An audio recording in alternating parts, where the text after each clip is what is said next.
Hello बच्चों, चलिए प्रश्न को देखते हैं। समुच्चय 1 2 3 4 5 में ए स्टार बी बराबर निम्नतम ए कॉमा बी समुच्चय द्वारा परिभाषित द्विआधारी संक्रिया स्टार के लिए संक्रिया सारणी बताइए तथा क्या स्टार क्रम विनिमय है, यह भी हमको बताना है। तो देखिए, यहाँ से हमने सबसे पहले मुख्य अवधारणा देखी।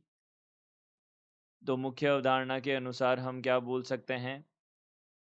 मुख्य अवधारणा के अनुसार हम बोल सकते हैं कि क्रम विनिमयता जो है वह क्या होती है, यह देख लेते हैं। तो क्रम विनिमयता यह क्या होती है हमारे पास में? क्रम विनिमयता से तात्पर्य होता है यदि ए स्टार बी जो है वह किसके बराबर हो जाए, बी स्टार ए के बराबर हो जाए, तब हम उसको क्या बोलते हैं कि वह संक्रिया क्या है, क्रम विनिमय है। तो यहाँ से हमने देखा, यहाँ पे हमारे पास क्या है, सबसे पहले एक समुच्चय है 1 2 3 4 5, और यहाँ पे जो ए स्टार बी है, इस समुच्चय में हमको परिभाषित करना है इसको। और ए स्टार बी जो है वह क्या है हमारे पास? निम्नतम ए बी है। तो निम्नतम ए बी है, यहाँ से हम देख लेते हैं निम्नतम ए बी। तो यहाँ से हमने क्या किया, सबसे पहले इसकी संक्रिया सारणी बनाई। तो देखिए, यहाँ पे हमने लिखा 1 2 3 4 और ये 5 हमारे पास अवयव आ जाएंगे। इसके बाद में 1 2 3 4 और 5 आ जाएंगे, यह बन जाएगा। अब देखिए, इसको हमने यहाँ पे सारणी बना ली इसकी। तो यहाँ से हम क्या बोल सकते हैं, यहाँ से एक जो है, अगर मान लीजिए हमने एक और एक को हमने क्या किया, इस संक्रिया से जोड़ा। तो एक एक को अगर संक्रिया से जोड़ा तो एक आएगा, क्योंकि कम एक ही है। दो एक को जोड़ा तो एक आएगा, तीन एक को जोड़ा तो भी एक आएगा, चार एक को जोड़ा तो भी एक आएगा, और एक पांच को जोड़ा तो भी एक आएगा। हर शर्त में हमारे पास में क्या आएगा, एक ही आएगा, क्योंकि निम्नतम अवयव एक ही है। अब दो देखा, तो एक दो में हमारे पास दो और एक में निम्नतम अवयव क्या है, एक है, तो एक आ जाएगा।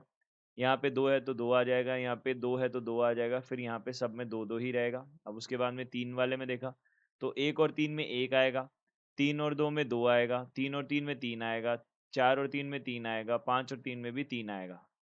इसी प्रकार से यहाँ से हमने देखा, एक और चार में यहाँ पे कितना आएगा, एक आएगा।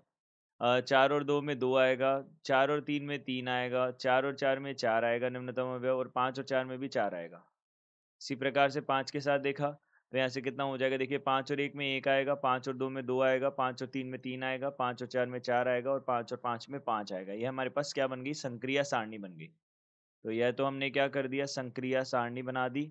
अब देखिए, संक्रिया सारणी के पश्चात हम यहाँ से क्या बोल देते हैं, क्रम विनिमयता के बारे में देख लेते हैं, क्रम विनिमय होगा कि नहीं। तो यहाँ से देखिए, क्रम विनिमय देखा हमने, क्रम विनिमय में हम यहाँ से बोल सकते हैं कि ए स्टार बी जो है वह क्या होगा, यह होगा हमारे पास में निम्नतम, और वो भी किस में, निम्नतम किस में, ए और बी में।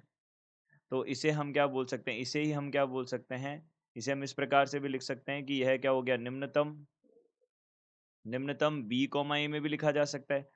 तो क्योंकि ए और बी का क्रम बदलने से यह हमारे पास निम्नतम और उच्चतम मान में, निम्नतम मान में अंतर नहीं आएगा। तो यह हमारे पास में बी कॉमा ए हो जाएगा निम्नतम, तो इसे हमने बोल दिया बी स्टार ए बन गया। यह हमारे पास हो गया। तो ए स्टार बी स्टार ए के बराबर आ गया। इसका मतलब यह क्या है, यह संक्रिया क्रम विनिमय है। तो हम बोल सकते हैं संक्रिया क्रम विनिमय होगी, क्रम विनिमय होगी, यह हमने बोल दिया। तो यहाँ से हम बोल सकते हैं कि दिए गए प्रश्न का उत्तर यह हो जाएगा, क्रम विनिमय होगी, और यह हमने संक्रिया सारणी बना ली। तो दिए गए प्रश्न का उत्तर यह है। आशा करते हैं आपको समझ आया होगा। धन्यवाद।